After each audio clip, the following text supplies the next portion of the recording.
PM किसान सम्मान निधि पर चर्चा कर रहे थे। मुझे कहते हुए गर्व है, कांग्रेस ने किसान को प्रत्यक्ष सहायता की बात तो की, लेकिन कभी प्रधानमंत्री किसान सम्मान निधि जैसी योजना कांग्रेस ने नहीं बनाई। माननीय सभापति महोदय, ये बनाई तो हमारे प्रधानमंत्री नरेंद्र मोदी जी ने। किसान सम्मान निधि में माननीय सभापति महोदय राशि भले 6,000 रुपया हो, ये नहीं समझेंगे, लेकिन जो लघु किसान, सीमांत किसान, छोटे किसान, उनके लिए 6,000 रुपया मायने रखते हैं।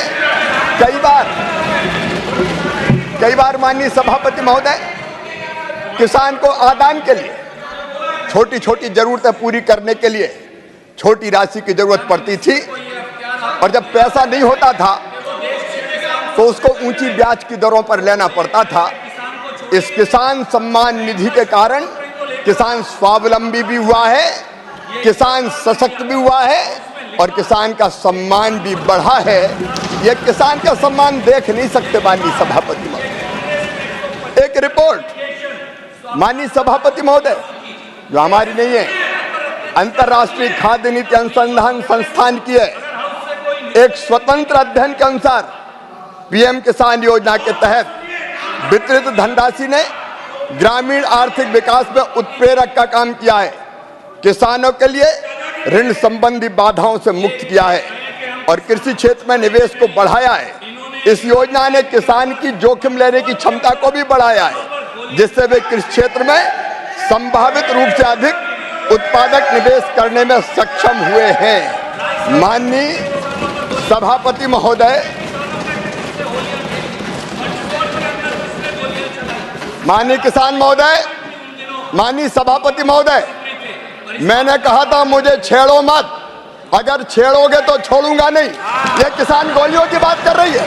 माननीय सभापति महोदय, इस कांग्रेस की सरकार में, इस कांग्रेस की सरकार जब इनकी थी, अलग अलग राज्यों में गोली चलने की बात करते हैं। इनके साथ ये दिग्विजय सिंह जी बैठे, खून से हाथ इनके सने 24 किसानों को मारा। माननीय सभापति महोदय,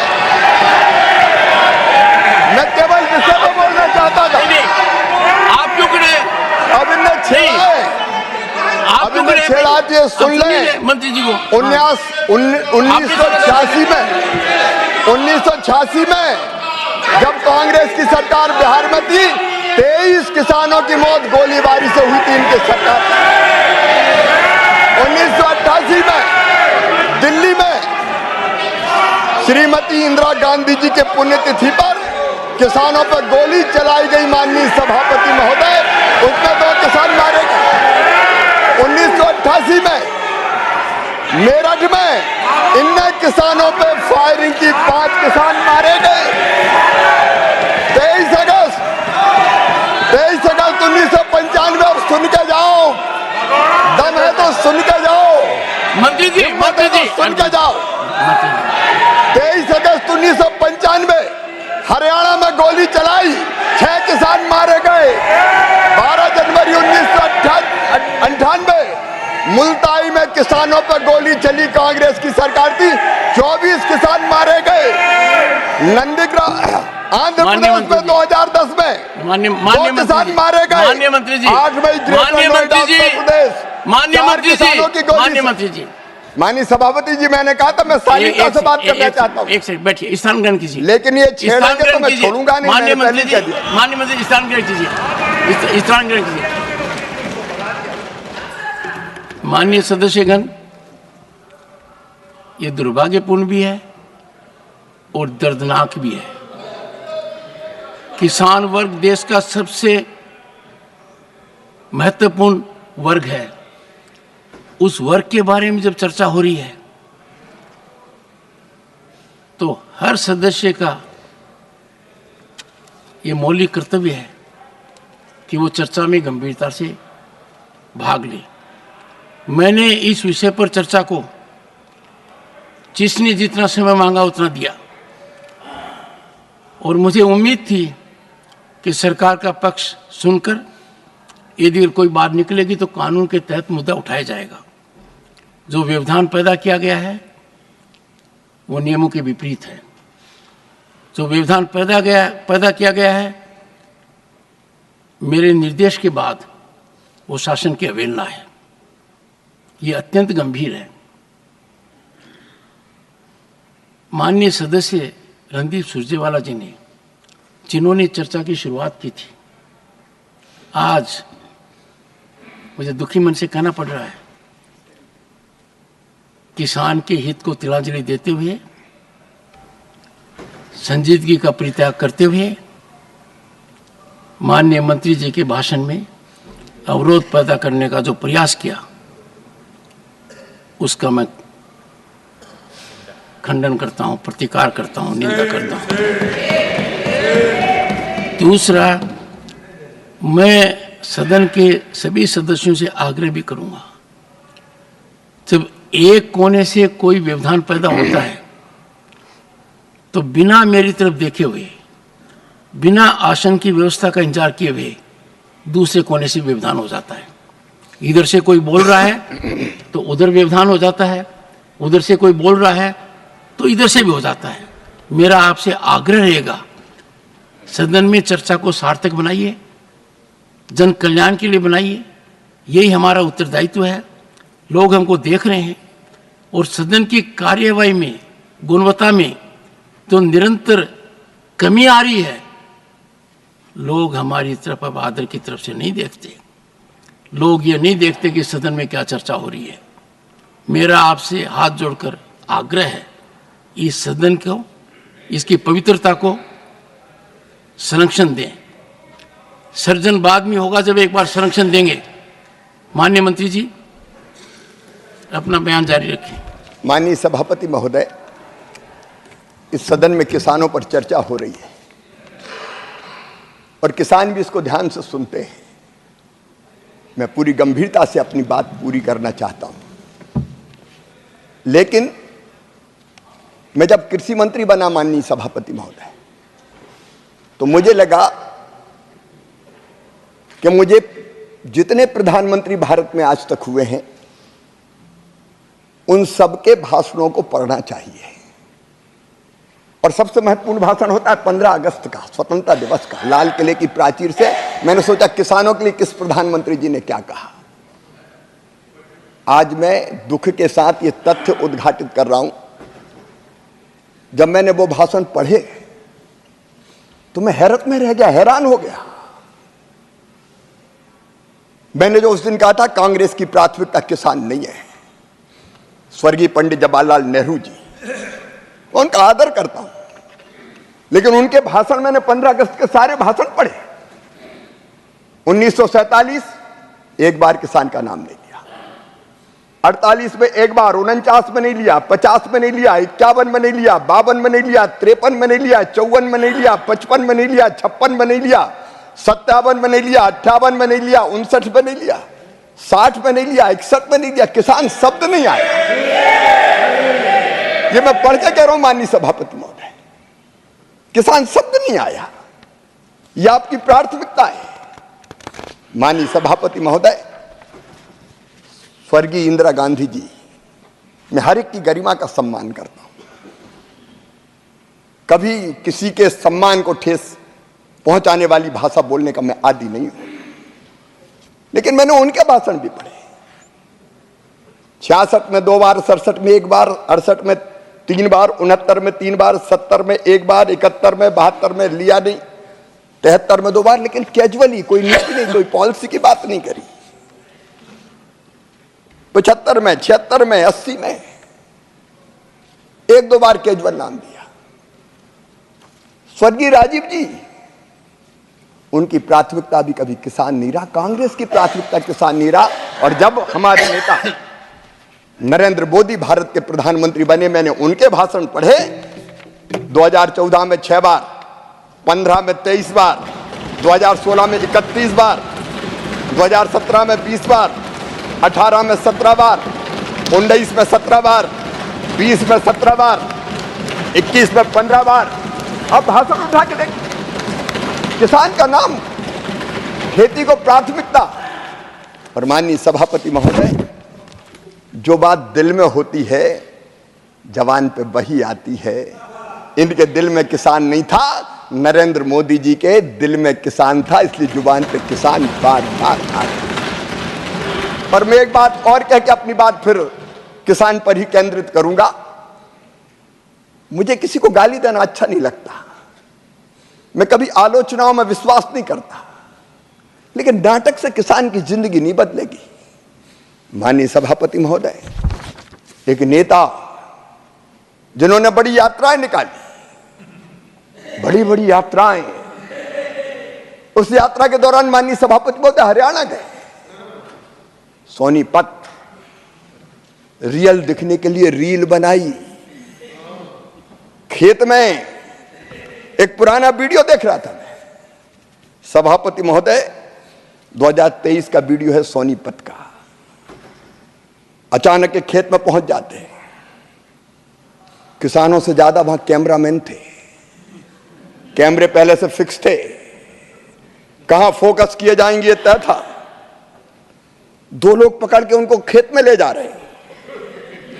खेत में पहुंचने के बाद उनको पता नहीं खेत में करना क्या है, तो वहां पूछ रहे हैं कैमरामैन से कैसे खड़े होना है, क्या करना है, क्या करना है। माननीय सभापति महोदय, मेरे पास उसकी ये पूरी की पूरी वीडियोग्राफी की सीडी है। ये मैं सभा के पटल पर रखना चाहता हूं। माननीय ऑथेंटिकेट कीजिए और सदन के पटल पर रखिए। मैं ऑथेंटिकेट करके सदन के पटल पर रखता हूं। ये नाटक करते हैं किसान के नाम पे। इसके टेक्स्ट कहां खड़ा होना है, क्या सभापति महोदय during course of the day जी ये रख दीजिए। कहां खड़ा होना है, कैमरे लगाओ, लोग देख लें कि हम किसान हैं। जब इनको हल भेंट किया जाता तो ये पूछते ये है क्या। और एक स्वर्गीय प्रधानमंत्री जी ऐसे हुए हैं कि जिनने जब देखा कि लाल मिर्ची के दाम हरी मिर्ची से दाजा है तो उन्होंने कहा किसानों ये लाल मिर्ची क्यों नहीं उगाते। ये खेती की बात करेंगे माननीय सभापति महोदय, ये किसानी की बात करेंगे। जहां चर्चा करने हो कर ले। मैं किसान का बेटा भी हूं और खुद भी किसान हूं, खेती करता हूं। और तो मैं कह रहा था किसानों के बारे में भाजपा ने सोचा, हमारे प्रधानमंत्री नरेंद्र मोदी जी ने सोचा। माननीय सभापति महोदय, आप खुद किसान हैं, हम समझते हैं। टोडरमल जी के जमाने से किसानों के सारे अभिलेख व्यक्ति संधारित करता था, पटवारी, रेवेन्यू का अमला। अंग्रेज आए, उनने वो प्रथा जारी रखी, कांग्रेस में वो प्रथा जारी रही। मैं सबको बेईमान नहीं कहता, लेकिन अगर सब पटवारी खराब नहीं है, लेकिन कोई के मन में आ जाए रिकॉर्ड में हेरा फेरी करनी है, तो कई बार हमने देखा धन्ना की नाम जमीन पन्ना के नाम चली गई। रामलाल बेचारा खेती कर रहा है, बरसों बाद पता चला ये जमीन तो श्यामलाल की हो गई। एक ने अनेक को घोटाले होते थे, जिंदगी भर कोर्ट में मामले चलते थे। अब ये चीजें कांग्रेस को समझ में नहीं आ सकती। माननीय सभापति महोदय, अगर फसल खराब हो जाए किसान की और राहत की राशि के लिए सर्वे करना तो कौन करता था, नजरी आकलन आदमी करता था, रेवेन्यू का। और कई बार उसके मन में आ जाए बेईमानी। मैं मुख्यमंत्री रहते हुए नरसिंहपुर जिले में गया, हमने पर्याप्त राहत की राशि दी। वहां जाके किसानों ने मुझे शिकायत की कि मुख्यमंत्री जी, जिसका गन्ना बोया था उसको गेहूं की फसल खराब होने का ओले के बाद मुआवजा दे दिया। पटवारी के मन में अगर आ गया तो इधर के उधर लिख दी। माननीय सभापति महोदय, कई सब शिकायतें हर एक राज्य में आती है। इस व्यवस्था को ठीक करने की जरूरत थी और मैं हमारे विजनरी प्रधानमंत्री श्रीमान नरेंद्र मोदी जी को हृदय से धन्यवाद देना चाहूंगा। भारत के किसानों की ओर से उन्होंने डिजिटल कृषि मिशन शुरू करने का संकल्प लिया। माननीय अध्यक्ष सभापति जी, मुझे कहते हुए गर्व है कि किसानों को आधार की तरह एक डिजिटल पहचान दी जाएगी, किसान आईडी बनाई जा रही है, जिसको किसान की पहचान के रूप में जाना जाएगा। इस किसान आईडी को राज्य के भूमि के रिकॉर्ड के साथ जोड़ा जाएगा। माननीय सभापति जी, अब किसान कोई भी फसल बोएगा, उसके रिकॉर्ड में हेरा फेरी नहीं हो सकती, क्योंकि वो डिजिटल है, आदमी गड़बड़ नहीं कर सकता। और फसल अगर बोई गई है तो बोने के बाद जैसी फसल आती है, मोबाइल से वीडियोग्राफी करके उसको सुरक्षित कर दिया जाएगा, ताकि कोई फसल कौन सी बोई है उसमें गड़बड़ ना कर सके। और किसानों के नुकसान का आकलन अब हम ये व्यवस्था बना रहे हैं कि आदमी नहीं करेगा, व्यक्ति नहीं करेगा, सीधे रिमोट सेंसिंग के माध्यम से होगा। जैसा नुकसान होगा वो 100% वैसे ही आ जाएगा और किसान को पूरा, जो पात्र किसान है, पूरी राहत दी जाएगी। ये डिजिटल कृषि मिशन का हम प्रारंभ कर रहे हैं। माननीय सभापति महोदय, खेती के लाभ को अगर बढ़ाना है तो होलिस्टिक दृष्टिकोण अपनाना पड़ेगा। मेरे प्रधानमंत्री जी ने मुझे निर्देश दिया कि बैठ के सोचो, खेती और खेती से संबंधित सारे विभाग एक दिशा में कैसे सोचे। विभाग अलग अलग हो सकते हैं सभापति जी, लेकिन हम जानते हैं केमिकल फर्टिलाइजर विभाग अलग है, लेकिन खेती से उसका संबंध है। जल शक्ति विभाग अलग है, खेती से संबंध उसका है। और इसलिए सरकार यह प्रयास कर रही है कि अलग अलग विभाग, चाहे वो एनिमल हस्बेंड्री हो, फिशरीज हो, हॉर्टिकल्चर हो, ये मिलकर प्लानिंग करें, एक दिशा में चलें, ताकि हम खेती में लाभ को और ज्यादा बढ़ाने का काम कर सकें। एकीकृत दृष्टिकोण ये सरकार अपनाएगी। मोदी है तो मुमकिन है। माननीय सभापति जी, हम कृषि का विविधीकरण कर रहे हैं। माननीय सभापति महोदय, केवल अनाज की खेती नहीं, फलों की खेती, फूलों की खेती, सब्जियों की खेती, औषधि खेती, एग्रो फॉरेस्ट्री, और उसके साथ साथ माननीय सभापति महोदय, पशुपालन, अनेकों प्रकार, मधुमक्खी पालन, अनेकों प्रकार के काम को जोड़ के छोटे और सीमांत किसानों को भी ज्यादा लाभ कैसे हो सके, उसकी योजना ये सरकार बना रही है। मुझे कहते हुए खुशी है माननीय सभापति महोदय, आईसीआर ने अलग अलग एग्रो क्लाइमेटिक जोन के आधार पर विभिन्न जलवायु क्षेत्रों में 74 एकीकृत कृषि प्रणाली विकसित की है। हम ये प्रयत्न कर रहे हैं माननीय सभापति महोदय कि छोटा किसान, 1 हेक्टेयर का किसान, क्योंकि जोत के आकार काफी छोटे हैं हमारे देश में, वो उसमें कैसे लाभ कमा पाए। वो केवल अनाज नहीं, बाकी फसल भी लगाए, उसके साथ सहायक काम भी चलाए। इसका एक मॉडल बनाए, हम मॉडल फार्म बना रहे हैं और किसान को एजुकेट करेंगे कि 1 हेक्टेयर में भी फायदे की खेती करना है। तो ये एक मॉडल है, किसान देख के सीखेगा। और एक बात और माननीय सभापति महोदय, केमिकल फर्टिलाइजर का उपयोग हमारे अन्न के भंडारों को भरने के लिए वरदान साबित हुआ। लेकिन आज मैं आपके माध्यम से सभापति महोदय कहना चाहता हूं कि केमिकल फर्टिलाइजर का उपयोग अंधाधुंध हो रहा है और इसके कारण फसलों पे उसका कुप्रभाव पड़ रहा है। माननीय सभापति महोदय,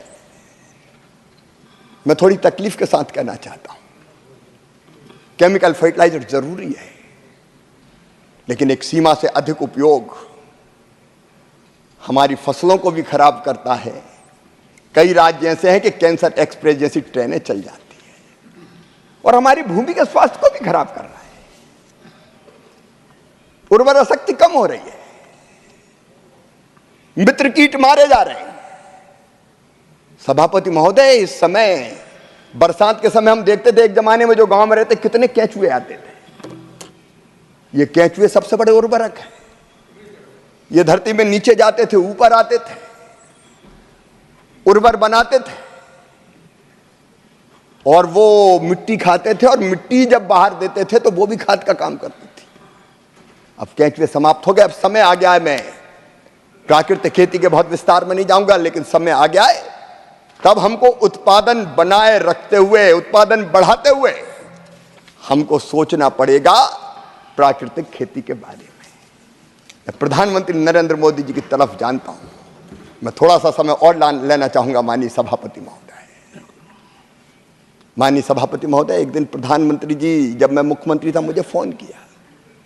रीवा आने वाले थे मध्य प्रदेश में, और मुझे फोन करके ये कहा कि एक छोटी नाटिका बने जिसमें एक बेटी धरती बने, और अधिक केमिकल फर्टिलाइजर के उपयोग के कारण वो धरती कहे कि मैं तुम्हारी मां हूं, आखिर कितना केमिकल फर्टिलाइजर डालोगे। उनकी तड़फ थी।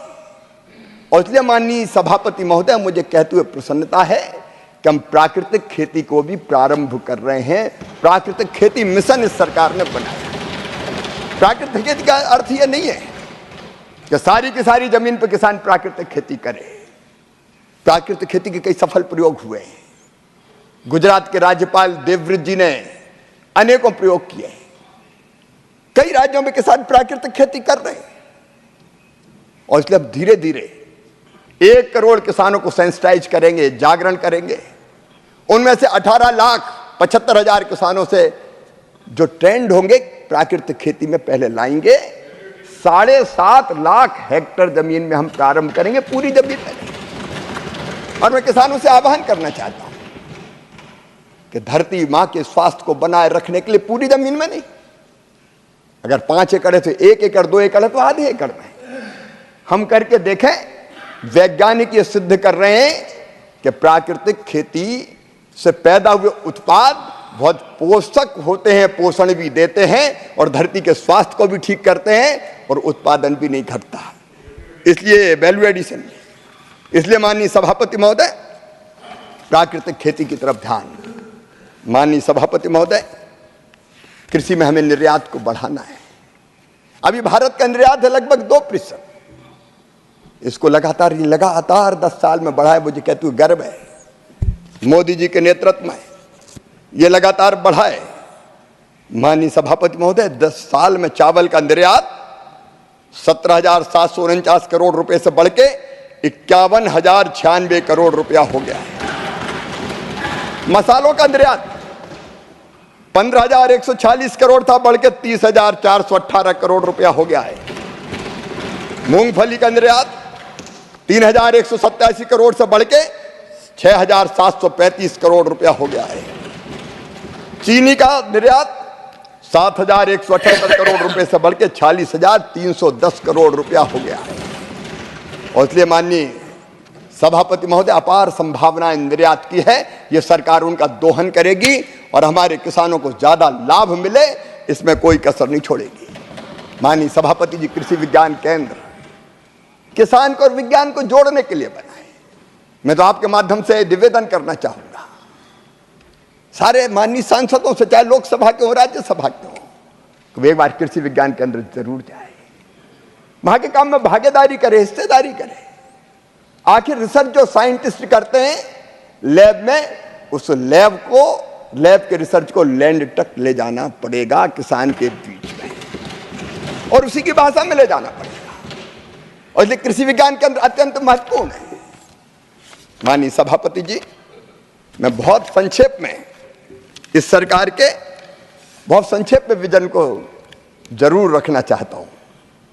हमारा लक्ष्य माननीय सभापति महोदय, सिर्फ हंगामा खड़ा करना मेरा मकसद नहीं, मेरी तो हसरत है कि ये सूरत बदलनी चाहिए।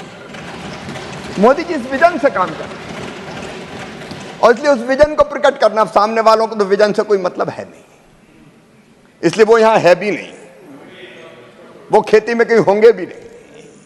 लेकिन माननीय सभापति महोदय, अगले 5 साल में हमारा लक्ष्य जलवायु अनुकूल, क्लाइमेट चेंज के इस दौर में हमको जलवायु अनुकूल बायोफोर्टिफाइड की नई फसलों के किस्में तैयार करनी पड़ेगी। हम 1500 नई किस्में तैयार करने जा रहे हैं। माननीय प्रधानमंत्री जी कुछ दिनों में 109 नई किस्मों को किसानों को समर्पित करने वाले हैं, ताकि बढ़ते हुए तापमान के बाद भी कृषि में उत्पादन लगातार बढ़ते रहे। माननीय सभापति महोदय, वन हेल्थ अप्रोच है प्रधानमंत्री नरेंद्र मोदी की, एक ही चेतना सब में है। वो प्राणियों में है, मनुष्य में भी है, प्राणियों में भी है, जीव जंतुओं में भी, पशु पक्षियों में भी है। थोड़ा सा समय और माननीय सभापति महोदय, थोड़ा सा समय और। बहुत लंबा हो गया माननीय मंत्री जी। जल, जमीन, और आपने सभी पॉइंट कवर कर लिए हैं। थोड़े से और बटे, ये किसानों के लिए बहुत उपयोगी, मैं जल्दी खत्म करता हूं। जल, जमीन, जलवायु, जंगल, जानवर, जीवन, जनता, सबको एक सूत्र में बांधना पड़ेगा।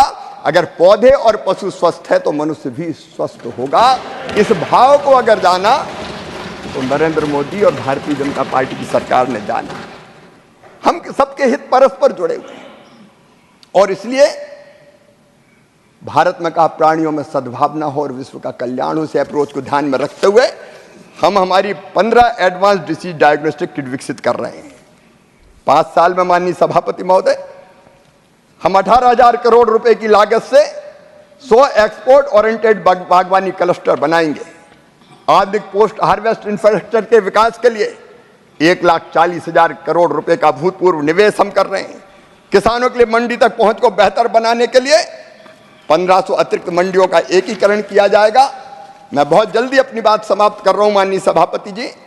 हम 6,800 करोड़ रुपए की पर्याप्त निवेश के माध्यम से तिलहन मिशन की शुरुआत कर रहे हैं ताकि तिलहन में आत्मनिर्भरता प्राप्त कर सकें। माननीय सभापति जी, कीटनाशक अधिनियम में भी हम महत्वपूर्ण संशोधन करने जा रहे हैं ताकि उच्च गुणवत्ता का कीटनाशक किसान को मिल सके। 50,000 गांवों को जलवायु अनुकूल गांव के रूप में हम विकसित करने जा रहे हैं और सूक्ष्म सिंचाई के तहत 1,30,00,000 हेक्टर को कवर करने की प्रधानमंत्री जी के नेतृत्व में हमारी योजना है। माननीय सभापति जी, मैं बहुत विस्तार में नहीं जाऊंगा क्योंकि मैं जानता हूं कि समय की सीमा होती है, लेकिन मैं क्या करूं, मेरी तो हर सांस किसानों के लिए चलती है, खेती के लिए चलती है। दिन और रात खेती के बारे में प्रधानमंत्री जी के नेतृत्व में हम सोचते हैं, इसलिए विस्तार से फिर कभी चर्चा का अवसर मिलेगा तो मैं फिर करूंगा। केवल एक निवेदन के साथ आपके माध्यम से मैं सभी राजनीतिक दलों को यह निवेदन करना चाहता हूं कि किसान को वोट बैंक ना समझें, किसान को इंसान मान के व्यवहार करें। राज्य सरकारों का सहयोग जरूरी है क्योंकि बिना राज्य सरकारों के सहयोग के केंद्र काम नहीं कर सकता। इसलिए जो हमारा फेडरलिज्म, जो हमारा सहकारी संघवाद है, उस भावना का आदर करते हुए मैंने अलग अलग कृषि मंत्रियों को बुलाया, किसी पार्टी के हो, हमने पार्टी का भेद नहीं किया और वहां की कृषि समस्याओं पर चर्चा करके उनका समाधान का प्रयास किया है। हम राज्यों के साथ मिलकर काम करेंगे और माननीय सभापति महोदय, प्रधानमंत्री श्रीमान नरेंद्र मोदी जी का जो विजन है कि आने वाले 2047 तक भारत न केवल अपनी जनता के लिए पोषण युक्त पर्याप्त अन्न, फल और सब्जियां पैदा करेगा बल्कि दुनिया का फूड बास्केट भी भारत बन के उभरेगा। कृषि में समस्याएं हैं लेकिन उनका समाधान भी, सभापति महोदय, मैं आपके माध्यम से किसानों से हम बात करेंगे, जाके किसान संगठनों से भी बात करेंगे। हम संवाद से समाधान की तरफ बढ़ेंगे और सबको साथ लेके आगे चलेंगे। कौन कहता है कि आसमान में सुराख नहीं होता, एक पत्थर तो तबीयत से उछालो यारो। हम परिश्रम की पराकाष्ठा और प्रयत्नों की परिसीमा करके इस देश की कृषि और किसान के कल्याण में कोई कसर नहीं छोड़ेंगे। बहुत बहुत धन्यवाद।